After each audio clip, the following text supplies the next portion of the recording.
Good afternoon, ladies and gentlemen. My name is Amanat Ali, and I am Press Counselor at the Permanent Mission of Pakistan. It is my pleasure to welcome you all to this press briefing. Today, we are joined by Mr. Bilawal Bhutto Zardari, who is former Foreign Minister of Pakistan and is leading a multi-party parliamentary delegation to the US. He'll make a brief statement and then the floor will be open for question and answer. Joining him on the stage is Permanent Representative of Pakistan, Ambassador Azam Iftikhar Ahmed. Thank you, sir. Good afternoon, ladies and gentlemen. It's a pleasure to be back at the United Nations. I wish it was under better circumstances. I'd like to use this opportunity to share with you Pakistan's perspective of the recent conflict with India and the path forward. I'm sorry to disappoint you. I have no pictures and slides to show you today. But all jokes aside, May 7th this year, India launched illegal strikes within Pakistan in violation of the UN Charter, in violation of international law. They targeted civilian infrastructure, they targeted religious worship places, they targeted dam, water and energy infrastructure, and innocent civilians, women and children, lost their lives. India used as a premise for this attack the terrorist attack that took place in Indian-occupied Kashmir a couple of weeks earlier. We express our sympathy with the victims of terrorism, and Pakistan has consistently and unequivocally condemned terrorism in all its forms and manifestations.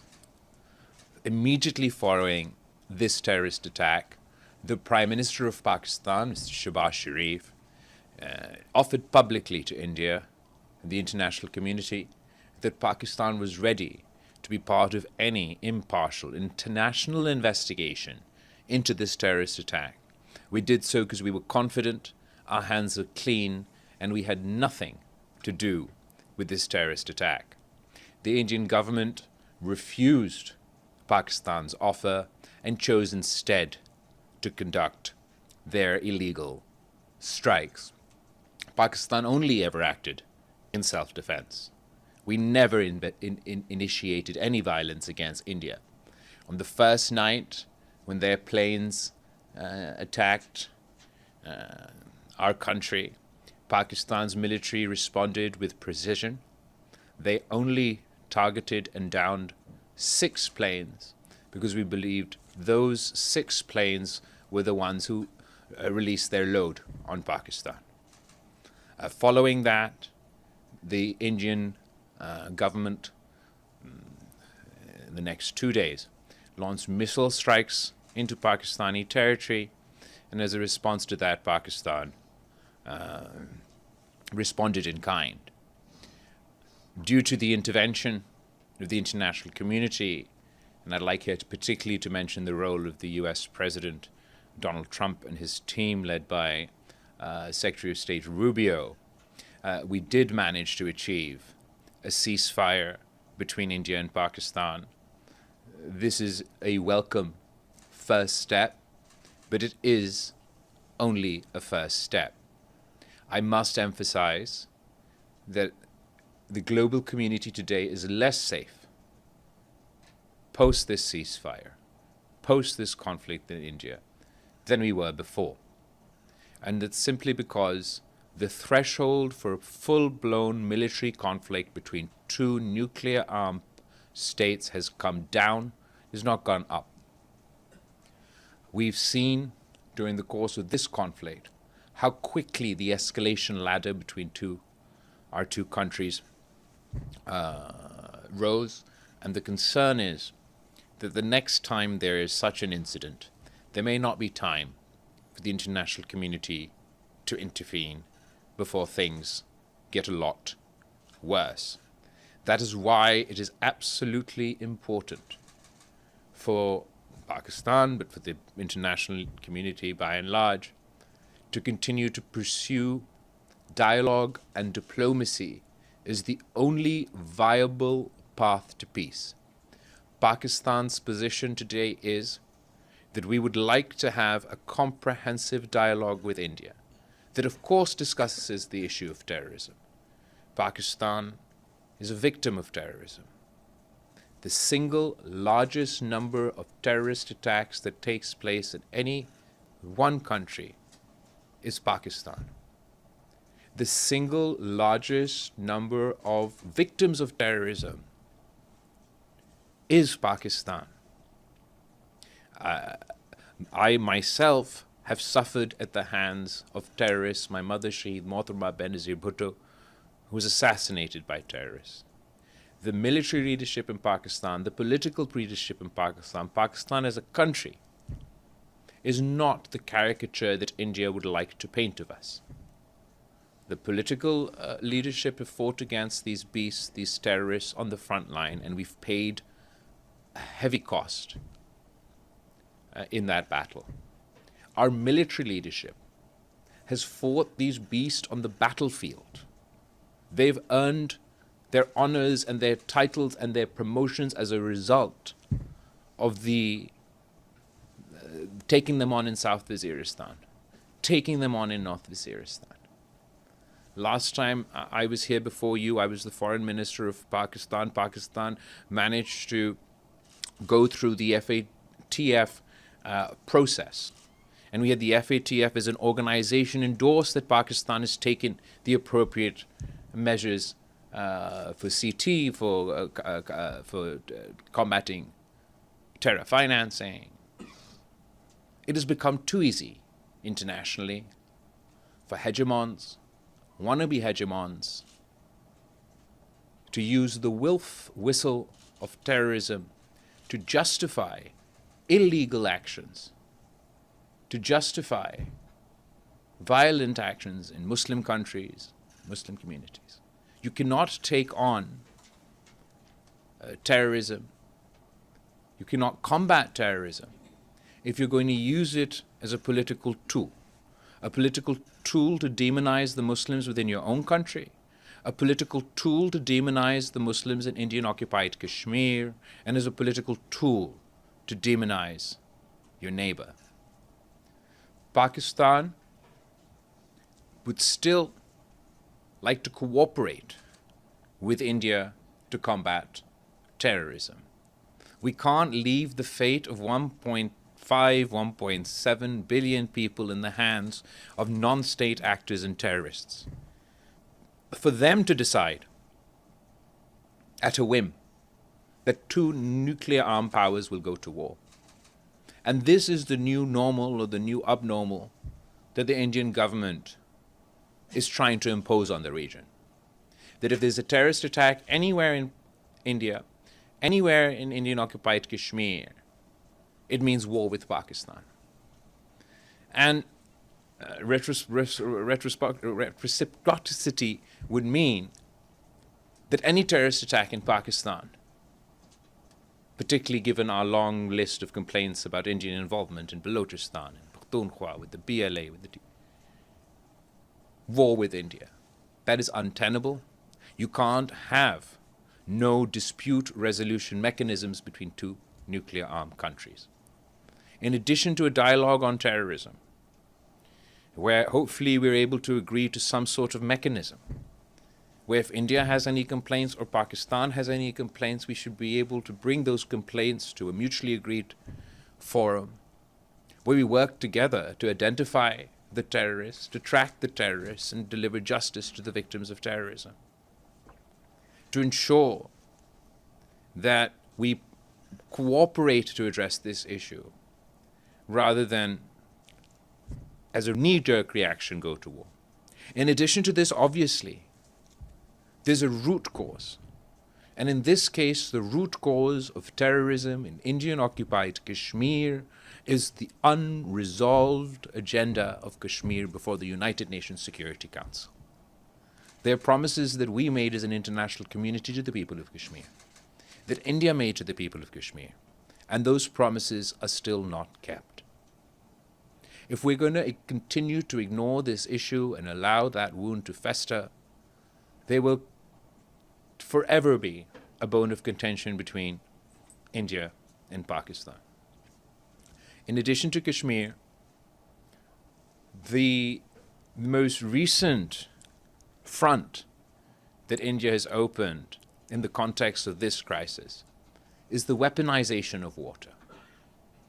The violation of the Indus Water Treaty by the Indian government must be condemned across the board. We cannot allow this precedent to be set. The mere threat to cut off the water supply for 200 million people is a violation of the UN Charter. Acting on this threat would be seen as an act of war by Pakistan. This is not something I say with any pleasure. Pakistan does not seek to be in this position. But I ask any country that if their lifeline was being cut off, if their water supply was being cut off, how would they react?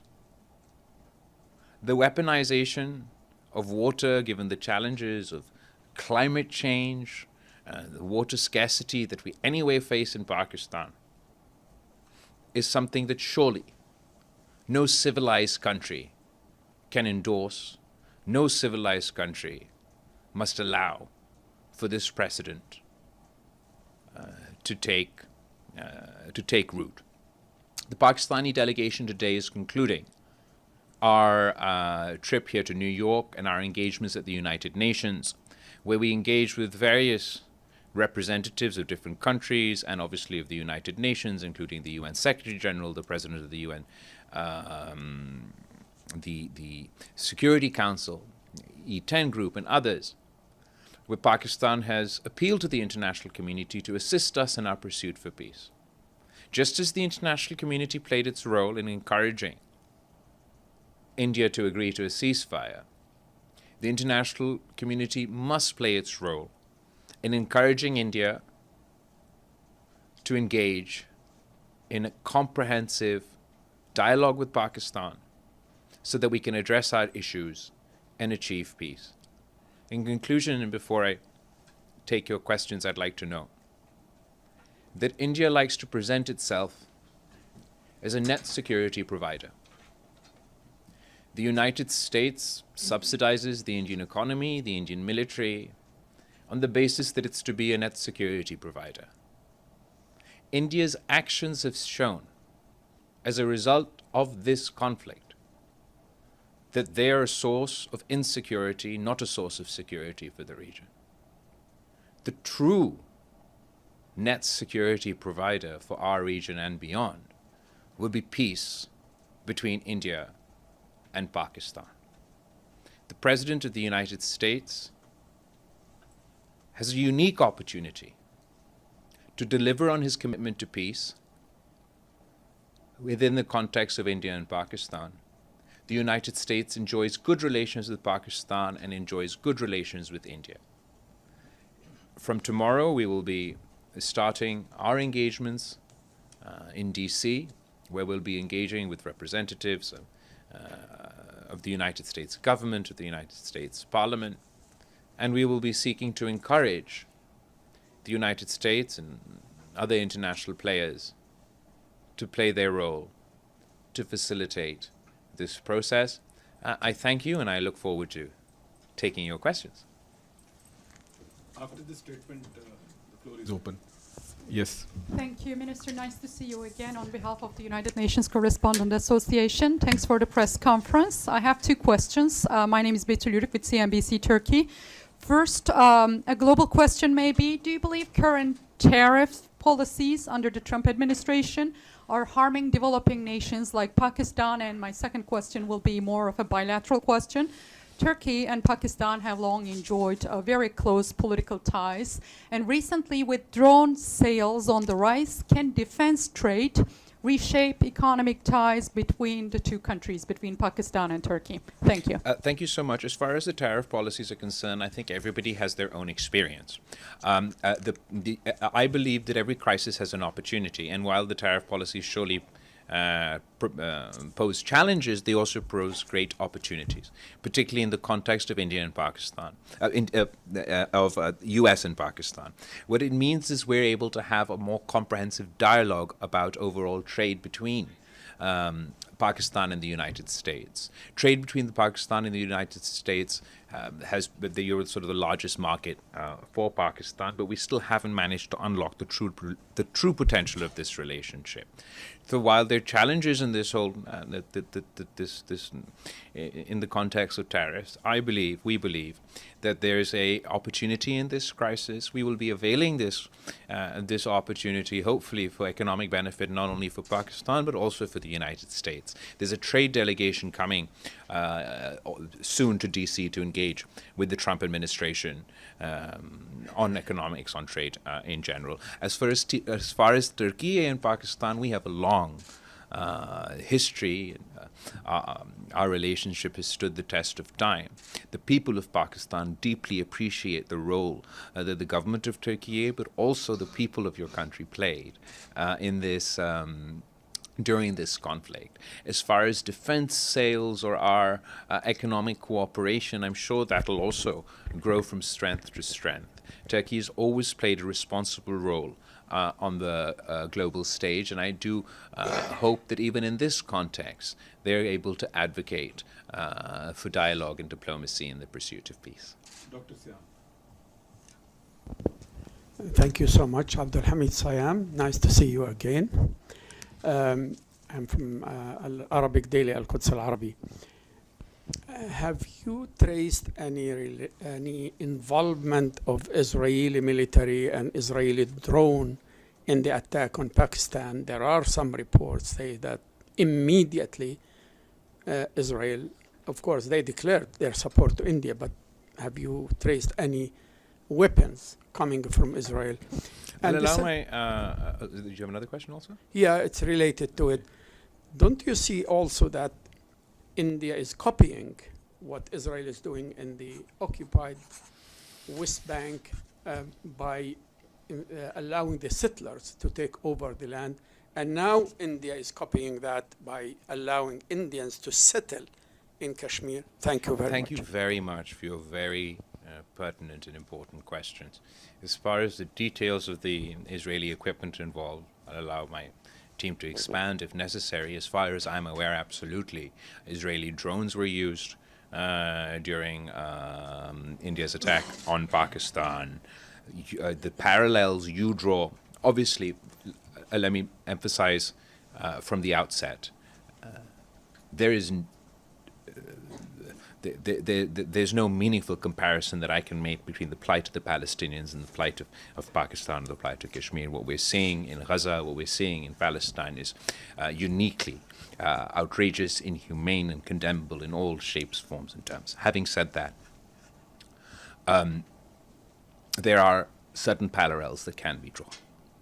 The actions of the Indian government post-2019 to do with the imposing demographic changes within Kashmir does draw parallels between what the settler program within the West Bank. As far as being inspired, India being inspired by the Israeli government, unfortunately it's being inspired in all the wrong ways. Its conduct outside of international law, its violation of international governments, the United Nations Charter, the arrogance with which it thought it could get away with this, that you can just scream terrorism and it justifies that you can attack any Muslim country at whim. It's based on these building of precedents that we've seen over time, be it in the context of the Iraq War, and obviously the actions within Gaza recently have inspired some of the actions by the Indian government. But Mr. Modi is sort of the Timu version of Netanyahu. Okay? It's a poor copy. And we call upon the Indian government to not be inspired by the worst examples possible. We pride ourselves, we in Pakistan pride ourselves that we're the heirs of the Indus Valley civilization. Mohenjo-daro is a stone throw away from my constituency back home. India also prides itself that they're the heirs of the Indus Valley civilization. So we should act as heirs of the Indus Valley civilization and not as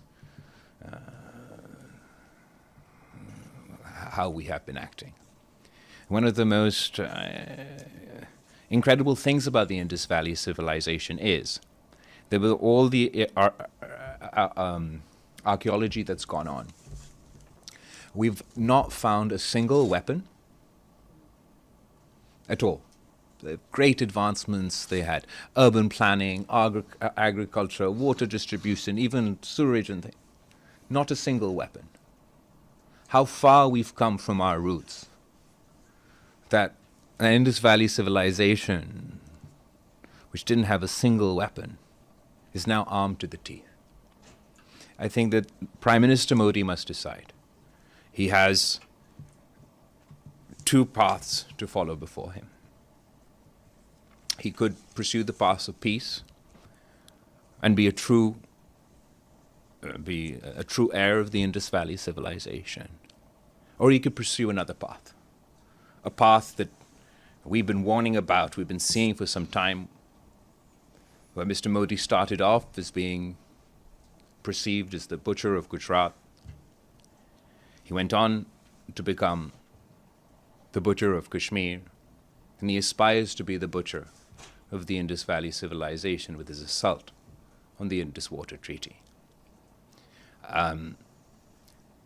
It is of utmost importance, and I have full faith, that whatever the Indian government says, the people of India, majority of the people of India are peace-loving people.